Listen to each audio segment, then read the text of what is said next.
তোমার নাম কি মেয়া? মাসুদ। ধন্যবাদ। আমি বাবু।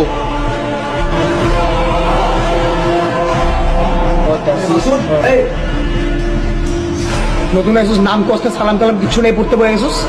আমার মনে হয় পড়াটা উচিত হবে না। এখানে কি পড়তে, খাইতে, ঘুমাইতে আলাদা আলাদা নিয়ম আছে। তো কি পিতলামি করেছে আমার লোকে? না না, বিটলামি করি না, পড়াটা অফ করে দিচ্ছি।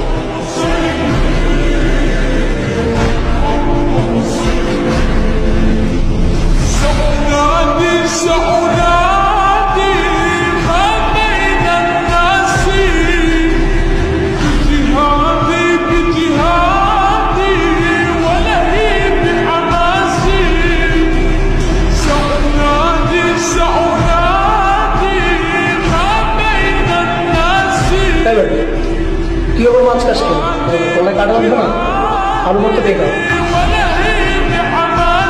ডালার মধ্যে একসাথে হজম হয় না। আচ্ছা ভালো কথা, ঈদের ট্রেনের টিকিট ছাড়ছে কিন্তু তোরা কাটবি না?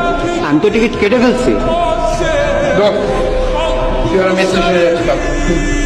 ও ভালো কথা মাসুদ, তুই কিন্তু আমাদের সবার বের হওয়ার সবার পরে যাবে।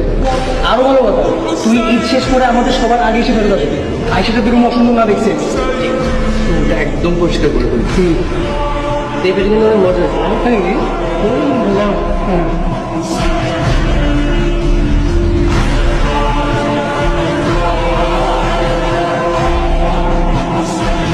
আমার থাকেন, চলে যাচ্ছি।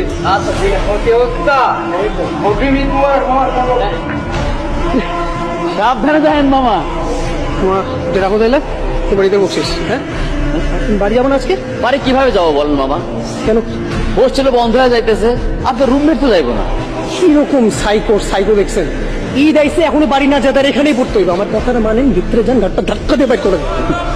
আপনার মতো আমিও রাগ করছিলাম, কিন্তু কিছু করার নাই। এতিমখানায় মানুষ হচ্ছে, ঈদে যাইবো কই? কি বলুন? হ, যাওয়ার জায়গা নাই। দেখি স্যার কি করে। সাবধানে যায় মামা।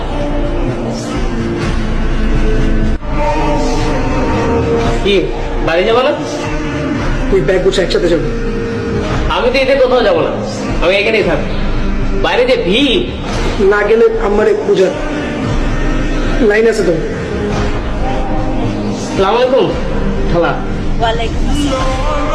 ব্যাগটা গুছিয়ে তাড়াতাড়ি বাড়িতে চলে আসো। দুই ভাই একসাথে মায়ের কাছে।